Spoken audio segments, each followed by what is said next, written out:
দেশের সংবাদে আবারও স্বাগত। ঘূর্ণিঝড় আইলার মরণ ছোবল থেকে বেঁচে গিয়ে চরম দুর্দশায় দিন কাটছে নোয়াখালীর দমারচরের ৫,০০০ মানুষের। প্রায় ২ সপ্তাহ পেরিয়ে গেলেও কোনো ত্রাণ পৌঁছায়নি তাদের কাছে। আমাদের নোয়াখালীর প্রতিনিধি সাইফুল্লাহ কামরুলের পাঠানো তথ্য ও ছবির ভিত্তিতে আব্দুর রৌফের ডেস্ক রিপোর্ট।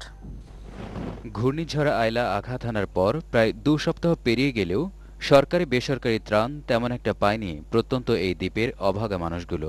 প্রাণে বেঁচে গিয়ে চরম হতাশা এখন দিন কাটছে তাদের। দক্ষিণ থেকে যে ইয়েটা আছে, শহরটা আছে, এই শহরের লগে আমরা শহর দেখি, আমরা আতঙ্ক গেছি একবার। ছাগল গরু সব চলে গেছে, কই আর থাকতে পারি না, তখন নিজের জীবন নিজে বাঁচাই।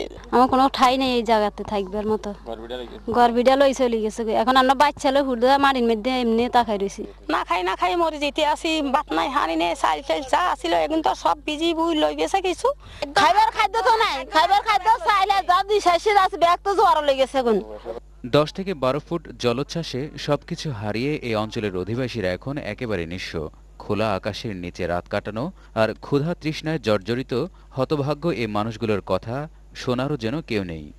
আমি অঙ্ক অভাব নেই, কোনো কাপড় নেই ফিন্দাত, কোনো সাহায্য হয় না এই দেশে, কোনো বাপ নাই বাড়ে, খাইলে ওই রাস্তা হাঁটতে আসি দোলা মদিনে।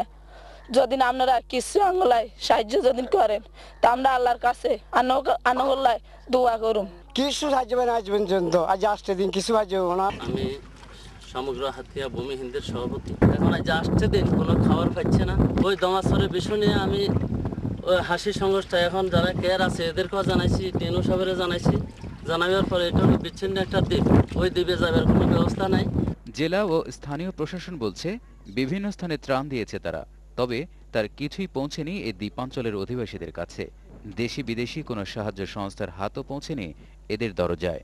জরুরি সাহায্য না হলে জীবন ধারণই কঠিন হয়ে পড়বে এ দ্বীপের অধিবাসীদের। আব্দুর রৌফ, দিগন্ত নিউজ ডেস্ক।